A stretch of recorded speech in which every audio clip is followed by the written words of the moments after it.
Okay, now read about the Wuthering Heights, Emily Bronte, chapter 17.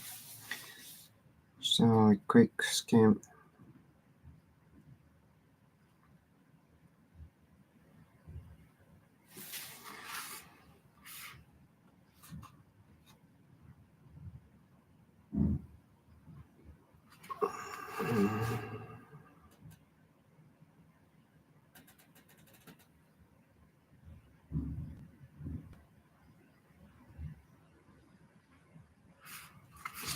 Mm,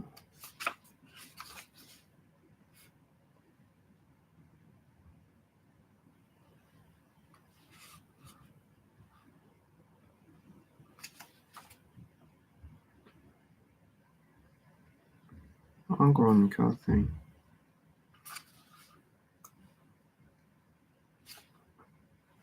Truly. But anyway, okay. Okay, chapter 18, chapter 17. Isabel runs away and Henry dies. The next day there was rain and snow. Forwards were hidden under the snow and the birds didn't sing. The door opened and Isabel almost fell to the fire. She was dripped with water and snow. Don't worry, I ran away from Heathcliff. I just want to take some of my clothes and get us carriage to town. I replied, my dear young lady, you must change clothes and rest here for a day. No, I can't stay, though I would like to care for Edgar and the baby. I know he will not let me. Heathcliff, how I hate him, has spent the last week away from home to be near Catherine. The reason I am leaving is that with him this morning, I told him that everybody knows that Heathcliff killed Catherine. She was happy with us until he came until he came and I told him that if Catherine had married him, she would have hated him too. He said he would kill me, but Henry jumped at him and I ran out. She took a drink of tea, stepped on a chair, and kissed the pictures of Edgar and Catherine, and was carried off to town in the carriage, never to return. But she and Edgar did write often after things settled down. I think she lived near London. A son was born to Isabel a few months later. She named him Linton. Edgar couldn't remain unhappy. He didn't pray for Catherine's ghost to come to him. Instead, he loved his child, whom he named Kathy. Both Henry and Edgar were good husbands, but in trouble, Henry's ship sank while Edgar was strong. He trusted God and God comforted him. Henry died only 6 months after Catherine. I asked Mr. Linton to let me go over to Wuthering Heights. He finally let me go. Heathcliff watched the funeral in the house. Then he took a little Huntington and said, now you are mine, sweet child. Let us see if two trees can grow bend in the same wind. Heathcliff owned the Wuthering Heights now. Henley had lost everything to him. The lawyer told me Hamilton, who should have been a young gentleman, was now a servant, and he didn't even know been he had been wronged. He had been wronged. The next chapter 18. Kathy meets her cousin Horton at the Wuthering Heights in her father's absence. The first 12 years of Kathy's life were the happiest of my life. She was a real beauty and brought sunshine into Linton House. Her heart was lively, but her love was not forced. It was deep and tender. At 13, she had still never left her home grounds park. Sometimes she would ask me, Irene, when can I walk to the top of those hills? Which she saw from her windows. Oh, they are not worth the trouble of visiting. I told her the route was where you walk with Papa are much nicer on Thrush Park is the finest place in the world. It was about this time that Mrs. Heathcliff wrote to Edgar asking him to come and take her some. Since she accepted to die soon, he rushed off to her once. He was gone for 3 weeks and gave me order to keep Kathy within the park during his absence. It was summer and she often rode her horse through the park until tea. We went our evenings talking about all the places she saw and stories she made up about her adventures. One day she told me she was an Arabian merchant and she would cross the Arabian Desert with her camels. We packed her lunch for her journey. It was tea time and she was still up. I began to worry and set out to look for her. One of the servants said that she had jumped a fence and left her land. I ran the several miles to Wuthering Heights because it was toward the hills she always wanted to visit. I found her there. I saw one of our dogs in the yard and felt better. The servant at the door told me that my little girl was there safe. Heathcliff and Joseph were out. Come in and rest, she said. Very well, miss, I exclaimed, hiding my joy under anger. This is your last night until Papa comes back. But she ran from me and would not come home. Well, Miss Kathy, if you knew whose house this is, you would leave fast enough. Whose house is it then? And who is this boy? Is your cousin? Oh, Aaron, don't say such things, not him. She wept immediately. Now then, do not worry. You can have any cousins, and some you need never meet if they are bad.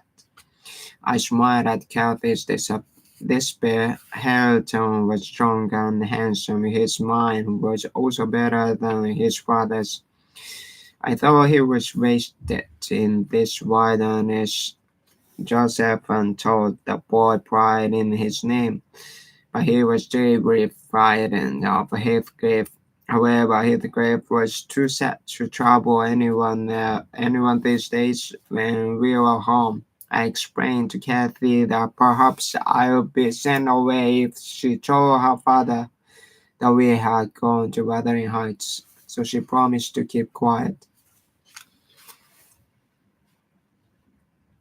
The next chapter 19, Linton comes to live with his uncle and Catherine. Edgar wrote to me that he was bringing Isabel's son home to live with us. Kathy was delighted at the thought of having a real cousin.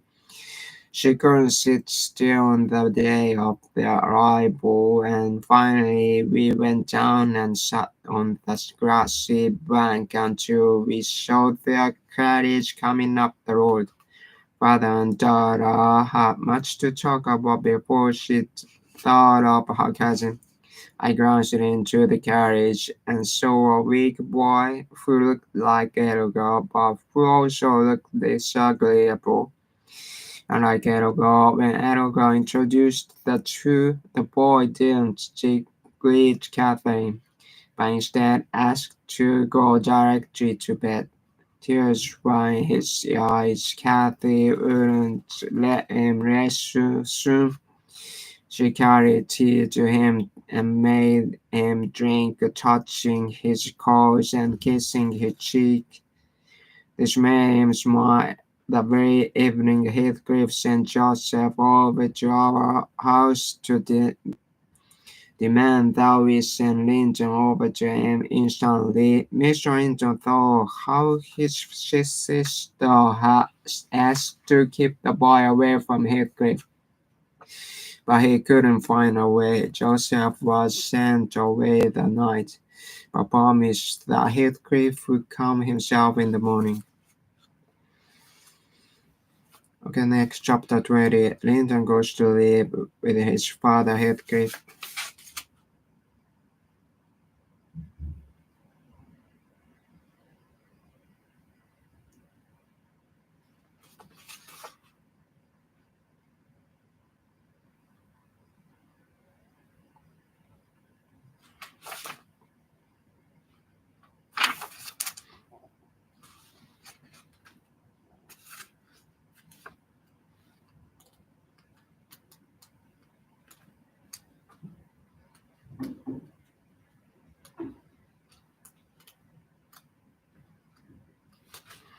Okay, chapter 20. Okay, now chapter 20. To prevent Heathcliff, Linton goes to chapter 20. Linton goes to live with his father Heathcliff. To prevent Heathcliff coming over, Mr. Linton asks me to take the boy over to Wuthering Heights on Catherine's house early in the morning.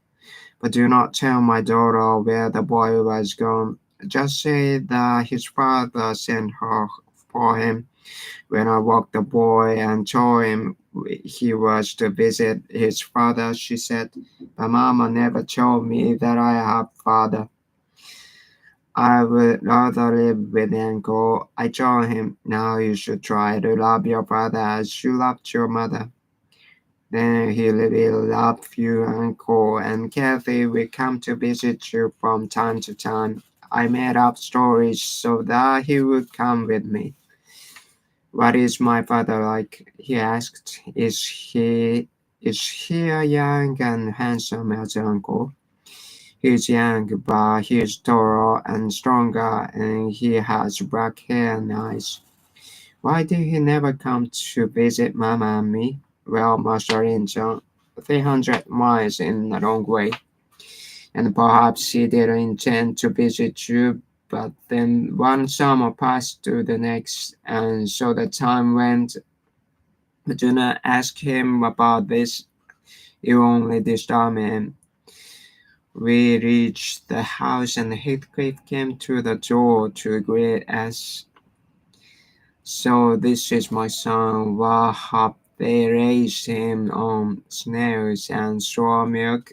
"Snelly, well, he is mine, and he will own all this land and your land one day.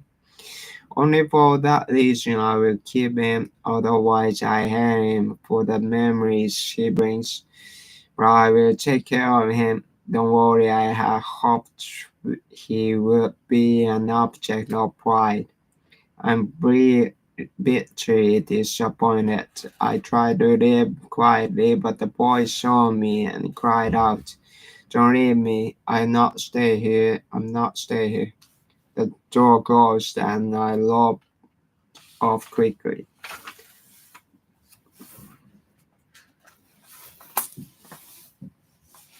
Then,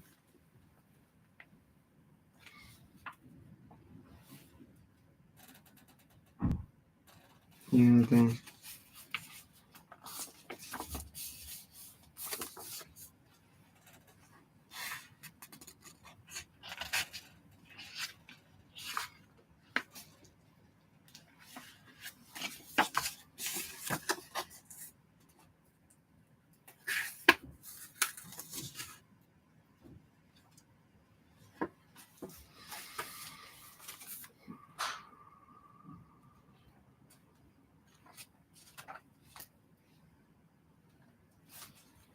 oh, then.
Let me.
I start off and walk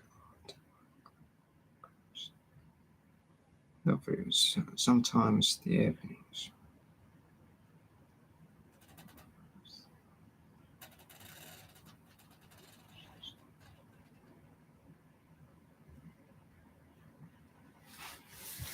I still have 20 years with us, just be careful. Oh yeah.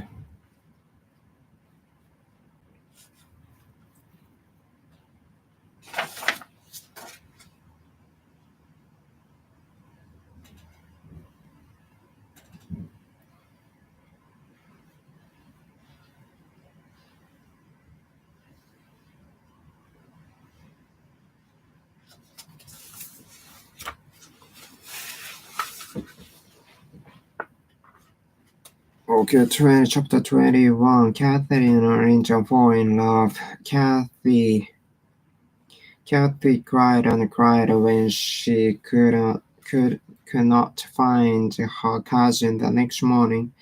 Her father promised to bring him back as soon as possible, but that was unlikely. I heard from a servant that Linton often stayed in bed all day since he was sickly, and he rarely met Heathcliff, who didn't like him. She said that whenever Harold met the boy, one would leave shouting and the other is crying, so the time passed for 2 years until Catherine's 16th birthday.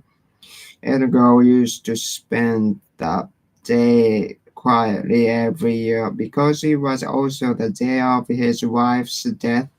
In the evening, he would visit her grave, coming home late, so little Kathy had to amuse herself at home. On this day, she decided to take me for a long walk toward the highest hills. Of course, this brought us near Wuthering Heights, and we changed to meet Heathcliff in the trees. He was very friendly and invited us to come over to Wuthering Heights. Of course, I told Kathy that she must not go, but she accepted his invitation to meet his son.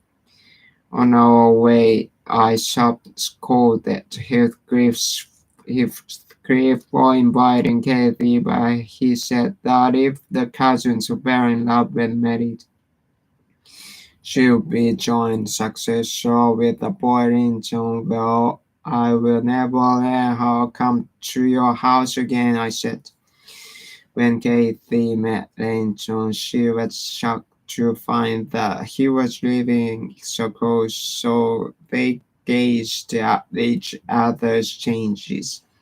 Catherine had reached her full height, well formed and sparkling with health. Linton was small, but he had grace. They talked together a long time. Then Kathy went over to Heathcliff and said, how that you live so close and that we never see each other. You must come visit. Well, your father and I had an argument many years ago, so I don't think that I would be welcome. But you are most welcome to visit Linton secretly. Why did you call? Well, he thought that I was too poor to marry his sister. Oh, how unfair. Sometimes I will tell him so. Linton stayed near the fire while Heathcliff sent Hampton out with Cathy to show her the ground of Wuthering Heights. Don't use any bad words. Keep your hands out of your pockets and speak slowly. Heathcliff turned to me and said that Hareton will never be able to rise from his awesomeness. Henry's son is gold and gold used to pour tin, and my son is polished tin solving as silver. Henry's son is first rate, but I have ruined him. I have beat Henry at this match. How angry he would be if he could rise from the dead and see Wuthering Heights now. Then Heathcliff chased Linton out to go with the other two children. Cathy was asking Hareton about the writing over the door. Hareton said he couldn't read. Linton added, he doesn't know his letter. Can you believe it? I will hit you if you want one more gold than boy, Hilton replied. I could understand why Heathcliff didn't like his son. He was ill-natured and disagreeable. Kathy and I finally reached home in the late afternoon. Her father didn't notice our absence, fortunately, but the next morning she told her father everything. Papa, why don't you keep my uncle and cousin hidden from me? Because Heathcliff is an evil man and he only delights in hurting others if he can get a chance. I only wanted to protect you, dear. Then Linton briefly explained to his daughter how Heathcliff had married Isabel and how he had back to on Wuthering Heights, but he couldn't talk much because that subject was too painful. He believed that his wife might still be living in Heathcliff hadn't come back. Kathy was shocked by Heathcliff's lack of remembrance, but she passed her hard day, as usual, studying and going for a walk with her father. It was only at night that I found out how unhappy she was. I found her crying on her knees by her bed. Now, Kathy, imagine if both your father and I were dead. Then you have reason to cry. No, don't be foolish. But I promised to meet my cousin Linton.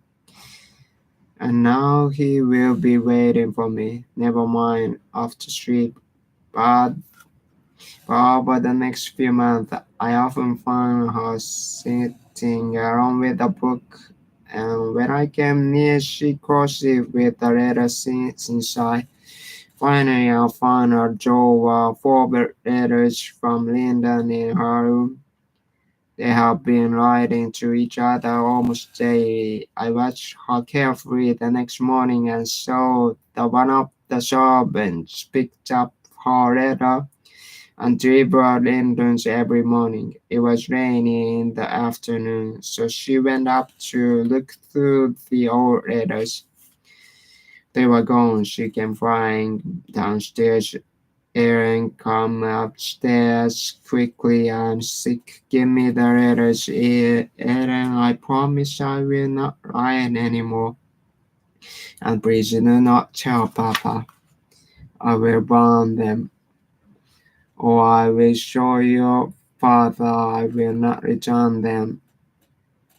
As I burned them in the fireplace, she cried. So, to save some, I replied that if she saves some, I would show some to her father. So if let me burn them all, her eyes widened at dinner. The next morning I gave the following note to the boy. Master Heathcliff is requested to send no more notes to Miss Rington, as she will not receive them.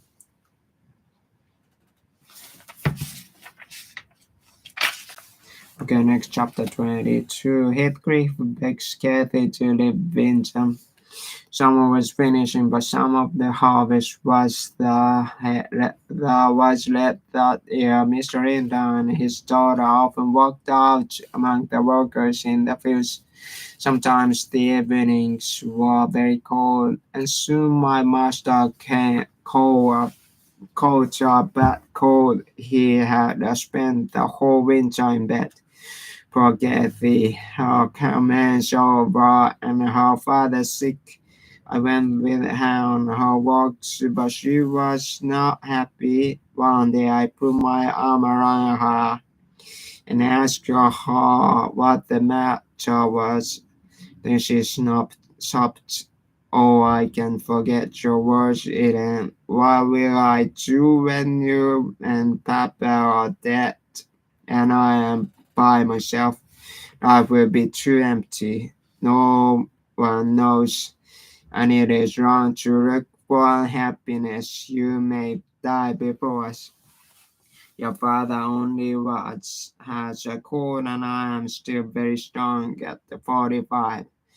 My mother lived to 80 and she was healthy to the end. And if your father lives to be 60, why you still have 20 years with us? Just be careful not to love that son of a person who would be glad to see your father in the grave. I know Papa better than myself, and I worry about nothing more than his illness. I pray every night that I may live longer than he goes, so I'll be lonely than rather than him. Admirable words, miss. I told her your actions must prove your feelings. Many promises have been made in fear and forgotten soon after about making your father unhappy, and I'm sure he will live for more years. Heathcliff appeared on the hearth and called out to Kathy. I will not speak to you, Mr. Heathcliff. Papa says you are a wicked man. I do not care what your father says, but you are killing my son, writing him letters and then dropping him and making him sick. I have all your letters, and if you don't visit Linton, I will send your letter to your father. Linton is dying for you. You have broken his heart. Nelly, I will be gone for a week, and I don't think your master would object to her visiting her cousin. If she doesn't go, he will be buried before next summer. Go and see if I speak the truth. And he rubbed off. After we got home, Kathy told me that she had to visit Linton soon. I agreed to go with her, but secretly hoped that Linton would prove how little fact was in Heathcliff's stock. Chapter 23. Catherine's romance with Linton revived. Joseph was more unfriendly than before when we came into the kitchen. Finally, we heard Linton's unhappy voice calling from the next room. When we entered, Linton stopped his cousin threw to him. No, don't kiss me. It takes my breath, dear me. Papa said you would visit. Please close the door. It is so cold, miss my useless servants do nothing for me. I had them all, especially Hareton, who laughs at me. Papa says I'm worthless, and that you think so too. No, I don't hate you. Next to Papa and Aaron, I love you better than everybody living. But I don't love Mr. Heathcliff, and I will come when he's well. Well, and I won't come when he's here. But if Papa will let me, I will spend half my time with you. If only you were my brother, it would be better if you were my wife. We could be better always, and you could always help me. Unexpectedly, they began to argue about which of their parents were happy. Linton said that Catherine's mother didn't love her father, but that she loved his father instead. Catherine's face grew red with poison. It's not true, I hate you now. And she pushed his chair. Linton began to cough badly so long that we were frightened. I'm sorry I hate you, Linton, but I will not have but I would not have been hurt by a push, so I didn't think that you would be. You must come and visit me again because you have harmed me. And I'm sicker now than I'm sicker and I'm sicker now when you arrived. But you made yourself sick by coughing and being angry. Stay a while, tell me a long story, and come every day and tell me stories and keep my company. She will not come tomorrow or any other day. We have only come to visit once, I told him. But Kathy smiled to him, and when we were going home, she told me, the Grange is not a prison, and you are not my Julia Eden. I'm excited that Anton will get well sooner if I visit him often and take good care of him. Don't you like him, Aaron? Like him. It will be a small rush to the family when the bad-tempered baby drops off. The kinder you are, the more selfish he is. I'm glad there is no chance he will be your husband. She became silent. Her feelings were hard when I spoke coldly of his death. And if you go to visit him, I will tell your father immediately. The next 3 days I was also laid up. Catherine's days were divided between her father and me. As soon as she left him, she appeared at my bedside. What a warm heart she had. However, her evenings were often when she came to say good night. Her cheeks were rosy. I thought it was from the hot fire, another cold right across the moors.